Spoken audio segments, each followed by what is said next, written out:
Ashley Bookstrom, and I am back with another video. So as you can see from the title of this video, I am here to do a triple review, but the common theme between all three of these books deals heavily with colorism. So let me explain first how I actually came about to even making this video, how this whole concept even came about. So originally I had just put Genesis Begins Again on hold at the library because it was a backlist book that I had meant to get to last year that I didn't get to, and it's one that had been floating around the library quite a bit. So I went ahead and decided to check out a digital copy of it, and I began kind of reading it a little bit, but then not really. And then I found out, of course, a while ago that Britt Bennett was coming out with a second book. I had read her book, The Mothers, not too long after it was originally released, and I rather enjoyed it, so I was really interested in picking up the second book, not really knowing anything about it whatsoever. And I really didn't know when I was going to be able to get to it because it is a new release, and new release hardcovers, especially with adult titles, are expensive. So I was like, I don't know when I'm going to get to this book, but luckily with my partnership with Libro FM, I was able to get a audio version. So as I was listening to The Vanishing Half and kind of dabbling a little bit in Genesis Begins Again, I was like, there's a common theme here of colorism and white passing and texturism, and it's something that I really want to talk about, and I wanted to do reviews for these books. So clearly, like I did with my intersectionality video, it is a review that is circling around this theme. I also have a third book in here that I wanted to show you all because I know I have some people who are very interested in children's materials like picture books and children's chapter books. So I also wanted to kind of review a picture book that kind of talks about colorism without using Solway, which is a great picture book, but I think everybody has pretty much heard of that one, and I wanted to use something that was a little different that I actually have read before, but I thought that it would be great to introduce it for the first time on this channel. So the first question is, what exactly is colorism? And it's really funny because colorism is not even an official word.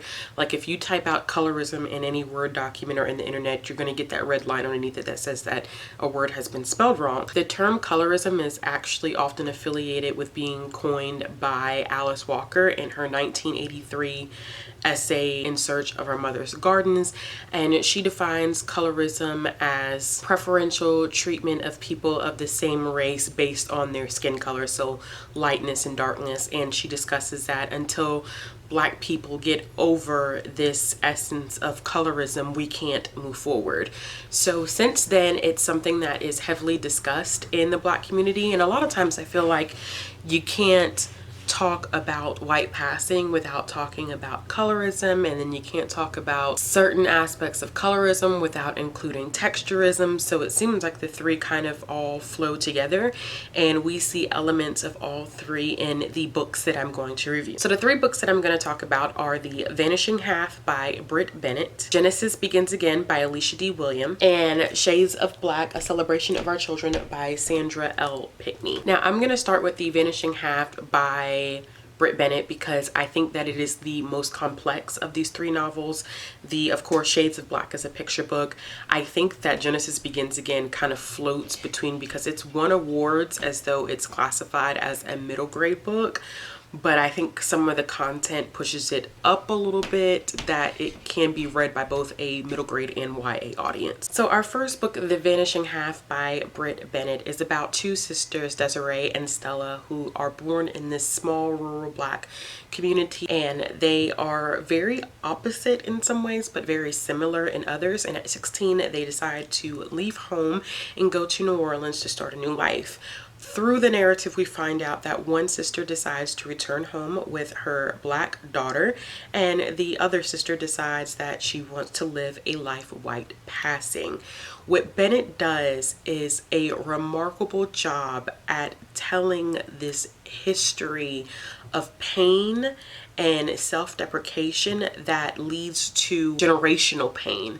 And you see that in the kids that both Stella and Desiree end up raising.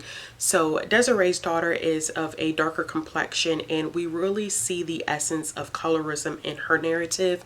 She gets picked on a lot. She doesn't feel like she's beautiful. She does a lot of things that cause her to feel validated, to feel loved, to feel beautiful, that don't really make any sense. And you see her grandmother kind of reinforce some very colorist ideologies, like not staying outside for too long, or certain things that she'll tell her mother, like you should have never married, or you should have never been with a dark-skinned man, knowing that your child could have turned out dark-skinned. So I think in that narrative we learn a lot about colorism as a whole, and this preferential treatment for Black people who are of a lighter skin, who have lighter eyes, who have a certain texture of hair, that they're better. And it was even dynamic to see the mother of Desiree and Stella really have issue with Desiree's choice of a partner because he's dark skinned.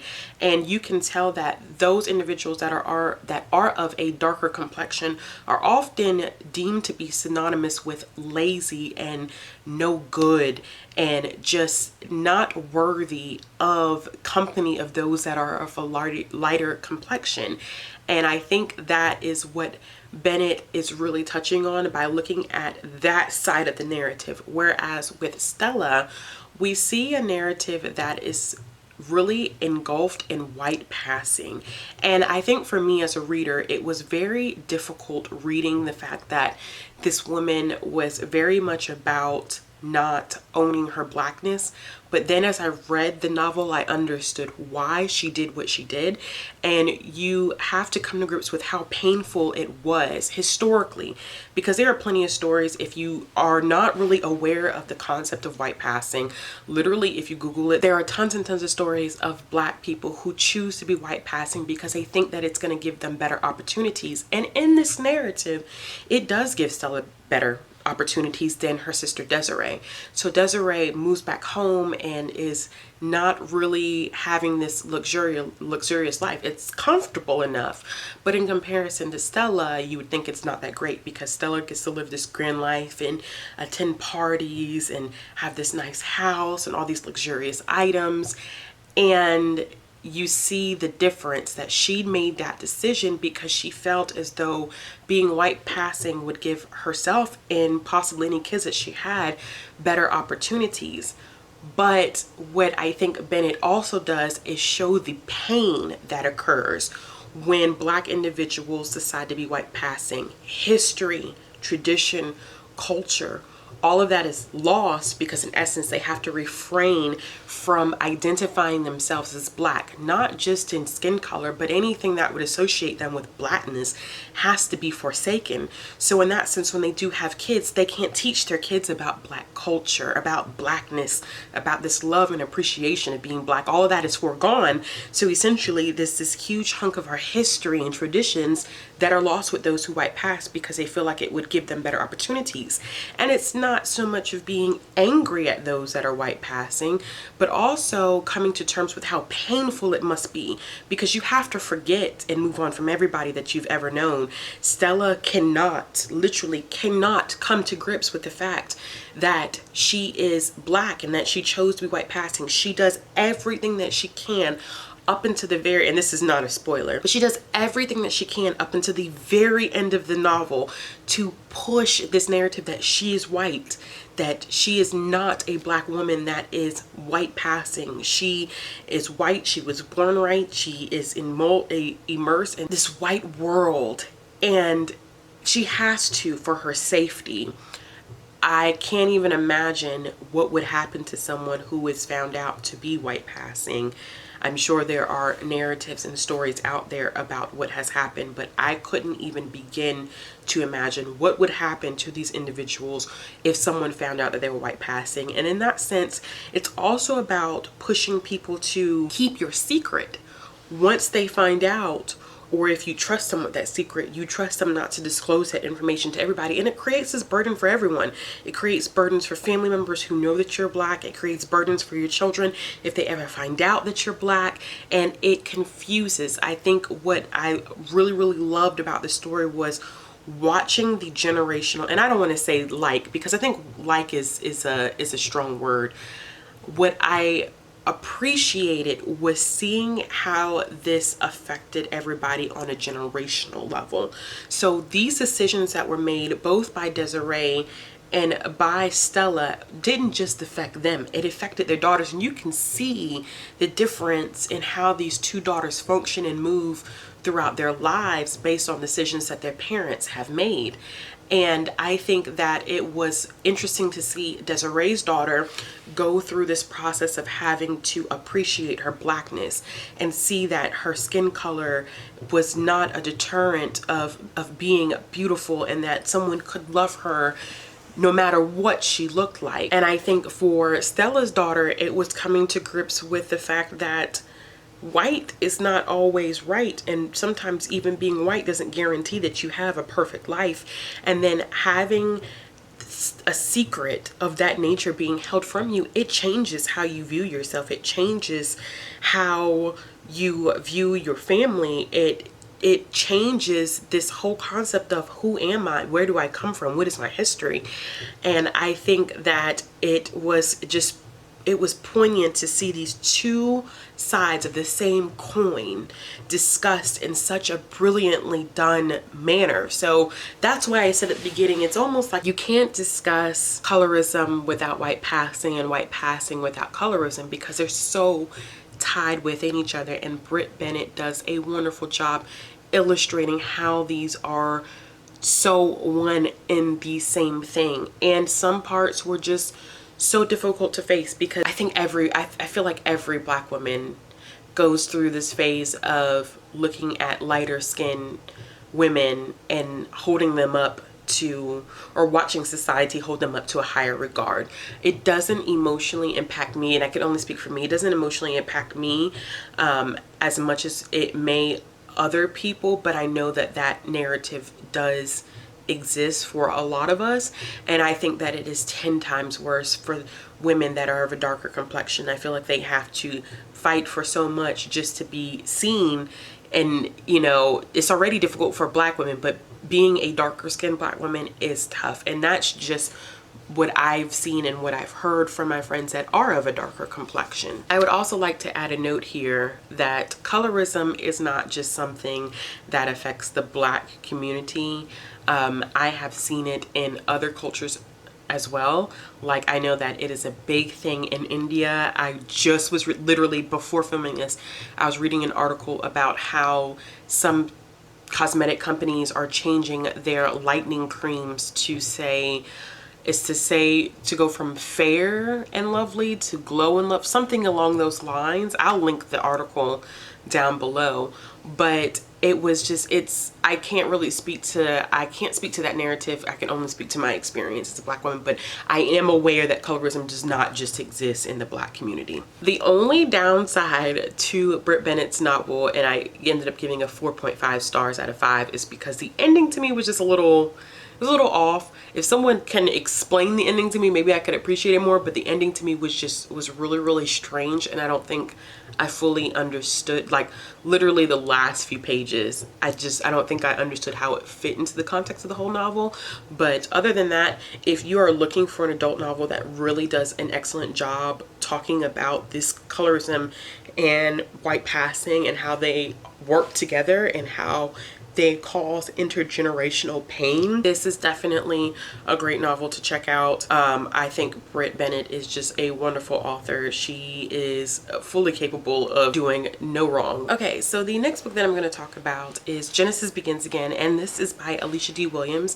I think that this is supposed to be a middle grade novel, but it does have a couple elements that make me feel like it possibly could be also for a YA audience. If for middle grade, I would say like an upper middle grade because of the content of the book. This is a heavy book. It is not a book that I would say is enjoyable. It is definitely a difficult read. There are trigger warnings for alcoholism, emotional abuse, verbal abuse, and self-deprecation. This book is about a young girl by the name of Genesis, and Genesis is just a young middle school girl who, like a lot of middle school girls, just wants to fit in, wants to make friends. But you can see by like the first page that she is of a darker complexion, and the characters or the friend group that is introduced in the first couple of pages completely just hate the way that she looks, and they are simply using her. They call her names like charcoal, eggplant, and then there's this secondary element of alcoholism. Her dad is an alcoholic. They face homelessness. They get evicted multiple times, and this is all within the first few pages. So you could already tell how difficult this book is going to be to read. So basically, this is a journey about them moving from their first house in Detroit and moving to this more white neighborhood in Michigan outside of Detroit, and Genesis going to this school and learning more about herself and learning to love herself. And I will say the beginning to end journey is not pretty. It is ugly because, like I said, it's a twofold experience. There's this experience where Genesis is facing colorism, texturism, and then on top of that, her dad is an alcoholic. So there's so many different elements in this book that are just hard to read, but it really is about this journey of self-discovery and acknowledging, once again, this is this common theme between this book and The Vanishing Half, of intergenerational pain and healing from the intergenerational pain. So in this book, colorism is heavily reinforced not only by the people on the outside, like kids that go to Genesis school, but also her family. So her father has this very toxic relationship with her, and he comes across strictly as hating his own daughter because of the way that she looks, because she's of a darker complexion. And he often verbalizes that he's upset that he married her mother, who is of a lighter complexion with good hair, which I'm going to talk about in a second. She has good hair and Genesis has none of that, and he's very upset and pissed off about the fact that she doesn't look more like her mother. And then you have the grandmother too, who introduces Genesis to the whole concept of the brown paper bag, which is a test, if you didn't know, where you hold a brown paper bag up to a person's skin, and if they're darker than the brown paper bag, they're not good, just not socially acceptable. And in this family, the brown paper bag test was used. Her grandmother reinforces a lot of this self-hatred and internalized racism about being of a darker complexion, saying that if you're dark, you won't make it here, you won't make it in America, you can't be successful, and you have to marry up in order to, and marry up meaning marry light, that way that your kids have a better chance and a better opportunity. So reading that on page, and this was something that a grandmother was telling a child, was just so hard. It was so hard for me to read that. It was so painful to read that on page, because I would never tell my child that. And my child is a darker complexion than me, and I would never in a million years reinforce any of those stereotypes. So reading that was just, it was really, really tough. And she also reinforced that same stereotype that is seen in The Vanishing Half about darker skinned Black people being associated with laziness, ignorance, they're no good. She does the same thing when she talks about Genesis' father. So what the huge part of this novel that I really liked in discussion wise was this concept of texturism.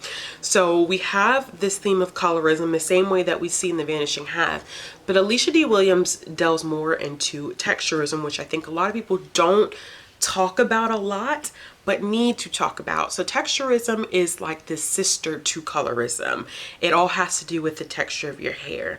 So what you'll see is that for the longest time, Black women were told that their hair should have been a certain texture in order to be socially accepted here in the United States. And that usually meant getting a press getting, you know, like pressing your hair with using a hot comb. Most black women, if not all, and I don't want to say all because I don't like working in definitives, but most black women have had their hair pressed at some point, where you take a hot comb, you sit it on the eye of a stove, you heat it up, you put grease on the hair, and you hot comb the hair to straighten it.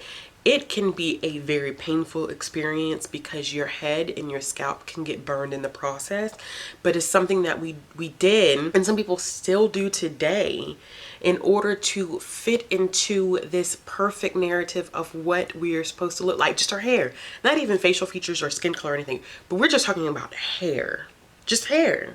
That's how your hair is supposed to look. And then here comes the relaxer. I've had relaxers before because having certain braids of hair, having frizzy hair, kinky hair, hair that, you know, you're not using gel to slick it back, hair that's not straight, hair that's not long, hair that is not Eurocentric, has often been seen as wrong. I feel very, very strongly about texturism because for me, I don't know how many of you guys know it, I say it quite a bit. I'm in the process of locking my hair. I made the decision. I used to relax my hair. My hair used to be super long. My hair used to be like down past my shoulders when I was younger. And I went through so many processes of texturizing my hair to give it coils, to make it look like I was mixed with something else. I went through the process of doing that and then getting honey contacts so my eyes look hazel.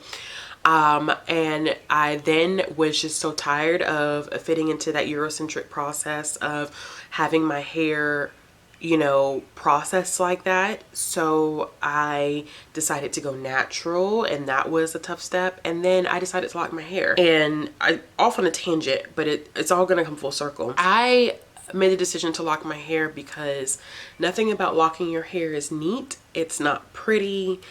It's not often socially acceptable. It goes through this process of looking super crazy. Your hair is frizzy, your locks go in every direction. I end up wearing a headband all the time because my hair, like, it's not perfect. And this is texturism at play. Because my edges are not perfectly slicked back and they're not laid down, I wear a headband to hide it. And that's texturism. That is texturism at play. Texturism can ravage a black woman's mental health the same way colorism can. And you see that in Genesis Begins Again because she pines to have curly hair like her mom, and her mom is very much against putting any type of chemicals or anything in her hair because she doesn't believe that it's necessary. But you can see how, because she sees other girls in school that have weaves and wigs and have relaxers, she's jealous, and it makes her feel like she's not pretty. And I think one of the two things that, and it also goes back to this third book, which is going to be super, super cool. The Vanishing Half and Genesis Begins Again really shows how much colorism and texturism ravage on the mental health of black people, and how it destroys the mental health of black people, specifically black women, and how we feel like we're not pretty enough unless we look like something that is what people would deem, and I hate using this term, but what people would deem exotic looking. You know, if we don't have a certain complexion, if our hair doesn't look a certain way, if our eyes are not a certain color, we're not beautiful.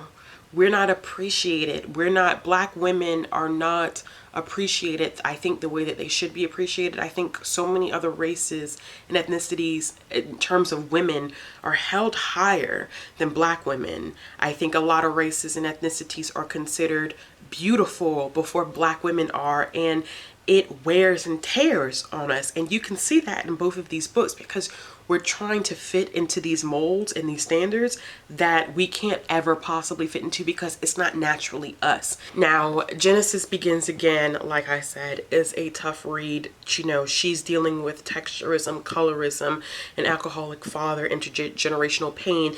And Alicia D. Williams doesn't give this book a perfect and neat ending. And it's not that it's not a happy ending, because I know we've been having these conversations about black women and black men not getting these happy endings. And it's not that it's not a happy ending, but it's an ending that leaves room for growth and development. And I think that's intentional, because there are things that we always will have to come to grip with, and things that we always have to grow and learn from. And I think that's why she ended that novel the way she did, and I really did appreciate it. I did end up giving that one 5 out of 5 stars because it was just so brilliantly done as well, and it was so difficult to read. I don't know if I will ever read that book again, but it was definitely worth a read. And while The Vanishing Half and Genesis Begins Again deal heavily with the concepts of texturism and colorism and the pain and how that gets passed around cyclically from generation to generation, Shades of Black actually is a book that appreciates the differences in black children, and it teaches them to embrace their blackness no matter what that blackness may be. So the book actually starts off with comparing different shades of black, and then it actually, and when I say different shades, I mean it says smooth brown, creamy white, midnight blue, golden brown, velvety orange, brass yellow, all these different shades of black. And then it combats texturism by showing the different textures of hair that black people can have, and that all of these textures, whether your hair is long or short or curly or kinky, I love this part that it says all my hair is good. Like, that's stuff that kids need to hear. And then it even delves into eye color, basically saying that no matter what your eye colors are, you know, your eyes are gorgeous. And all of it is important because you're black, and being black is unique, and being black means that you come from this long line of beautiful history. I think a lot of times we teach this narrative of black people being slaves, and yes, that's important to recognize, but black people were also kings and queens. And, you know, I think this book does a great job of illustrating that. So I think while the other two books are very much delving into, you know, recognizing and illustrating this pain and these isms that harm the black community, I think this one does a great job of teaching children to acknowledge their differences and love that they're different, and that no matter what complexion they are, whether they're light or dark skin, whether their eyes are light or dark, whether their hair is wavy, straight, or kinky and thick, or whether you have locks, all your hair is good. It's good hair. And you know, I meant to say this earlier, but we have this concept of what we call good hair. I think that there is a documentary by, I forgot who did it, I think it was Chris Rock did it, Good Hair, and it teaches you so much about what people have considered in the black community to be good hair, and how the process in chemical and straight hair has been labeled good hair for so long. All right, y'all, so it would be remiss of me to end this video and not actually give you some recommendations for books that talk about texturism and colorism and all of that stuff. A couple of these I have not read, but the other ones I have read. So I'm going to talk about the ones that I have not read. I'm just going to give you the title and the author, and I can't really say I recommend because I don't recommend things that I haven't read, but these are titles that I found just in my research of other books that talk about colorism and texturism and white passing. And the first one is A Chosen Exile, A History of Racial Passing in America by Allison Hobbs. There's Passing, which I heard is a classic, by Neela Larson. The Skin I'm In by Sharon G. Flake, which is an old school YA book that talks heavily about colorism. Sad to say that I have not read it yet. And then Black Brother by Jewel Parker, which is about two brothers who are, they're biological brothers, but one is lighter than the other, and it deals with how they're treated based on their skin color, even though they're related to each other. A couple that I have read that I can definitely recommend, of course, is Soul Way by Lupita Nyong'o, because that definitely is geared towards children and teaching them about the fact that no matter what shade they come in, especially those of our children that are of a darker complexion, they're beautiful. Also, Here Comes the Sun by Nicole Benes-Den does have an aspect of colorism in the Caribbean, specifically Jamaica, which has a long history with that, and bleaching. Genesis Begins Again talks a little bit about bleaching. So Here Comes the Sun also has a heavy element that deals with bleaching. Of course, The Bluest Eye by Toni Morrison deals a little bit with colorism. Not a little bit, it deals a lot with colorism. I would definitely tell you right now that this book is hard. I read it once and I don't know. I think I will, but it's one of those books where it's like you read it once, it breaks you, and you're like, how can I ever pick this book up again? But it is an important book, and it is a book that discusses colorism. And the last one that I have on this list that discusses colorism is Dread Nation. This is not my favorite book in the world for a lot of different reasons, but it does discuss colorism and white passing. It is a prominent theme in this book. So if you are looking for a fantastical book that discusses colorism and white passing, then I would recommend kind of looking into Dread Nation. All right, y'all, so that's it. That is my review of these 3 books. I know it was rather long and I went off on a tangent a couple times, but I hope you guys enjoyed it, and I hope you got some understanding of what colorism, white passing, and texturism is, and I would highly recommend checking out any of these 3 books. Also, check out some of the other books that I listed. If you like this video, give it a thumbs up. If you want to see more content from me, click the subscribe button. Remember, I upload every Monday, Wednesday, Friday, with the occasional video on a Saturday or a Sunday. I'll be back with another video soon, y'all.